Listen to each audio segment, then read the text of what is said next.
Je, ungeambiwa kwamba chakula hiki kidogo kinachouzwa kwa bei nafuu kinaweza kuanza kubadilisha mwili wako ndani ya wiki chache tu?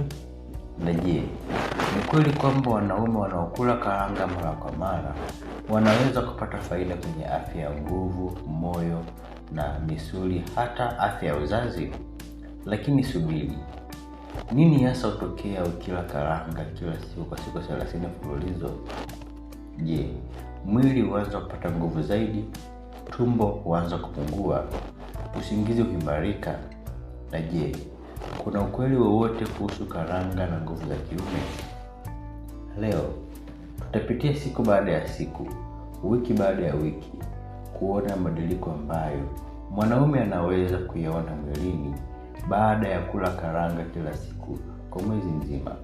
Hakikisha utoke mpaka mwisho, kwa sababu mabadiliko ya mwisho ndiyo yanayoshangaza wanaume wengi zaidi. Kama unapenda mada za afya, ni kuwa umebonyeza alama subscribe kengele pembeni yake. Utakuwa nami Daktari Lenny Komba. Wiki ya kwanza, mwili unaanza kubadilika kimya kimya. Nishati huongezeka. Karanga zina mafuta mazuri, protini na madini yanayosaidia mwili kuzalisha nguvu kwa muda mrefu. Baada ya siku kadhaa, unaweza kugundua kuchoka haraka hupungua, njaa za mara kwa mara zinapungua, uwezo wa kufanya kazi unaongezeka. Wanaume wengi huanza kuhisi tofauti hii ndani ya wiki chache za kwanza. Namba 2, kushiba kwa muda mrefu. Karanga zina nyuzi na protini. Mchanganyiko huu hufanya ubongo kupokea ujumbe kwamba tumbo limejaa. Matokeo yake, kupunguza ulaji wa vitafunwa visivyo na afya, kupunguza hamu ya sukari nyingi, kudhibiti ulaji wa chakula. Wiki ya pili, moyo na damu vinanufaika. Mzunguko wa damu huimarika. Moja ya mambo muhimu kwa mwanaume ni mzunguko mzuri wa damu. Karanga zina virutubisho vinavyosaidia afya na mishipa ya damu. Kadri damu inavyosambaa vizuri mwilini, moyo hufanya kazi kwa ufanisi zaidi, misuli hupata oksijeni ya kutosha, mwili hupata nguvu bora zaidi. 4 ni afya ya moyo huimarika. Karanga zina mafuta yasiyoganda, yani yasiyojaa, ambayo ni rafiki kwa moyo. Hii ni habari njema kwa mwanaume yeyote anayejali afya yake ya muda mrefu.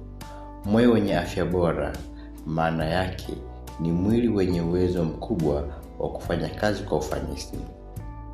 Wiki ya tatu, misuli na ubongo huanza kufaidika. Misuli huwa imara zaidi.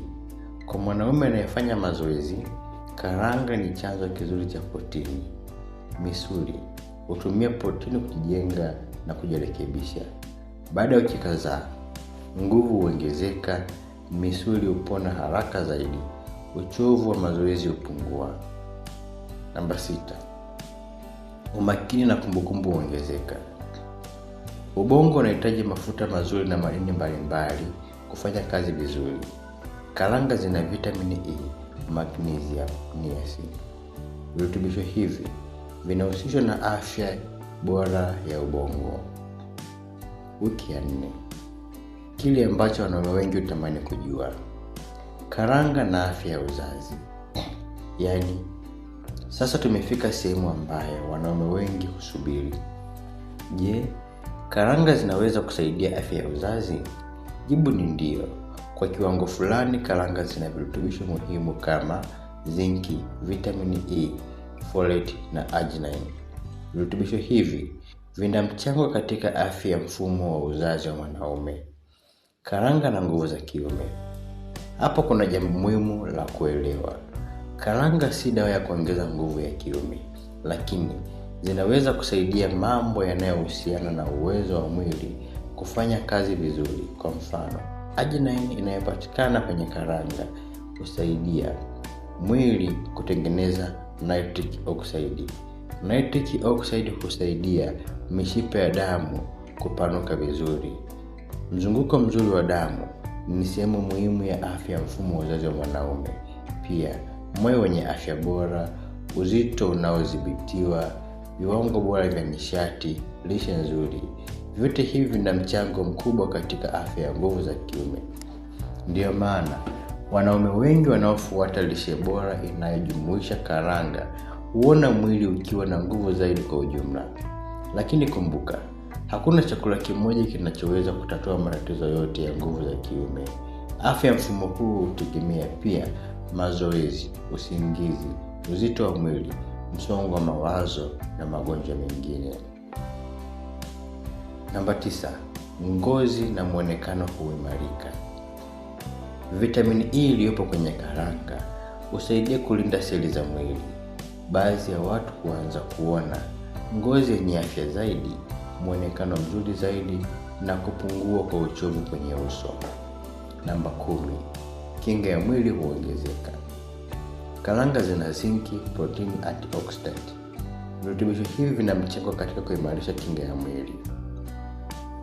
Lakini kuna kosa moja ambalo wanaume wengi hufanya wanapoanza kula karanga.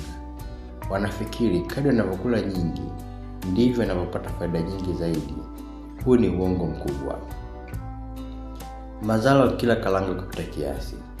Ukila karanga nyingi sana kila siku unaweza kupata kuongezeka kwa uzito, gesi tumboni, maumivu ya tumbo, kalori nyingi kupita kiasi. Kiasi kizuri kwa watu wengi ni takriban kiganja kimoja kila siku.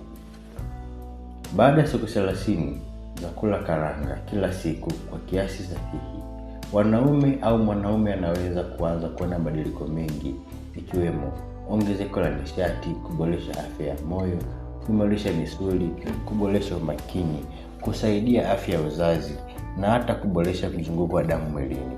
Lakini siri kubwa si kula karanga pekee. Siri ni kuzifanya sehemu ya maisha yenye lishe bora, mazoezi, usingizi wa kutosha na mtindo mzuri wa maisha. Sasa niambie kwenye maoni, je, wewe huwa unakula karanga mara ngapi kwa wiki? Na kama ungeanza leo kula karanga kwa siku 30, ungetarajia kuona mabadiliko gani katika mwili wako? Nikutakie siku njema na Mungu akubariki.